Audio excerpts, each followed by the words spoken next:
Hi, my name is Hidai Mireya and I'm going to talk about the Cold War. The Cold War was a political rivalry that developed after the Second World War between the United States and the Soviet Union. It began after the German Nazis surrendered in 1945 and the Soviet Union began to establish left-wing governments in Eastern Europe. Because of this, America and Britain intervened as they worried that these measures were permanent. So between 1947 and 1948, the USA influenced certain countries in Eastern Europe to implement openly communist regimes. Then between 1948 and 1953, the Cold War reached its highest point.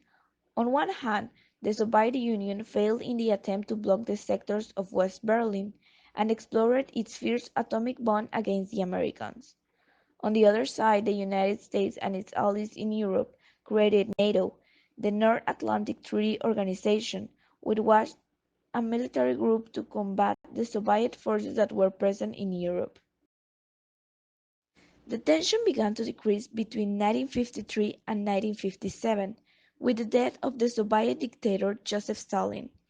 It was until 1962 when the United States and the Soviet Union began to have intercontinental ballistic missiles, but secretly the Soviets installed missiles in Cuba so that at any time they could carry out a nuclear attack on the United States, and this brought with it the Cuban Missile Crisis.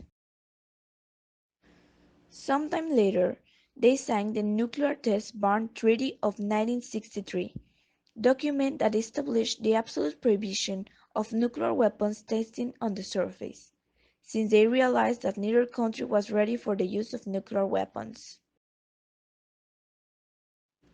It was until the late 80s when the Cold War collapsed, thanks to the Soviet leader Mikhail S. Gorbachev, who removed all aspects of the form of government that was used and began to democratize the political system, not only in the Soviet Union, but in all the countries that were involved, such as Poland, Hungary, Czechoslovakia, and continuing with the union of the West and East of Germany, with the fall of the Berlin Wall in 1989.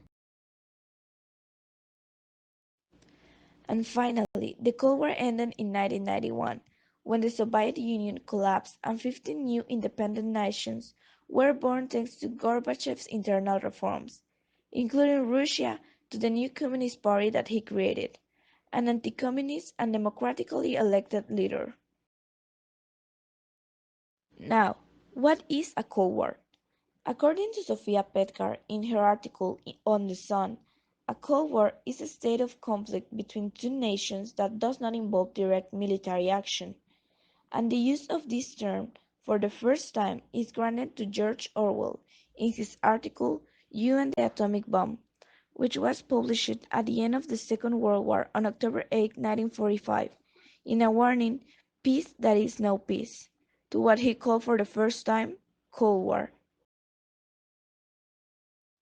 Capitalism is an economic system known as the free market economy and is based in the owned production and private property with a price system where your production can be guided or exchanged through different markets. It is most used in the Western world, for example in America. It was in 1776 when the Scottish economist Adam Smith proposed capitalism in his work An Inquiry into the Nature and Causes of the World of Nations.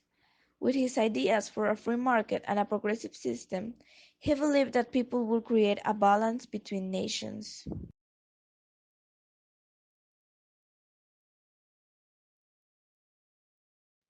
It is all the opposite from capitalism.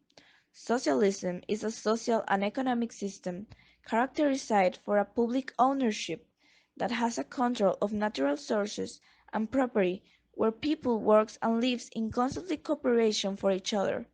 Basically, everything that is produced by a certain group of persons has to be shared and divided in the same amount for all the people in the group. As Karl Marx and Friedrich Engels proclaimed in their work Manifesto of the Communist Party in 1848, the condition for the free development of each is the free development of all. the first persons who believe that social control will guide us to the true equality and the true freedom. In this slide, we can see the interview that I made to my classmate Irving.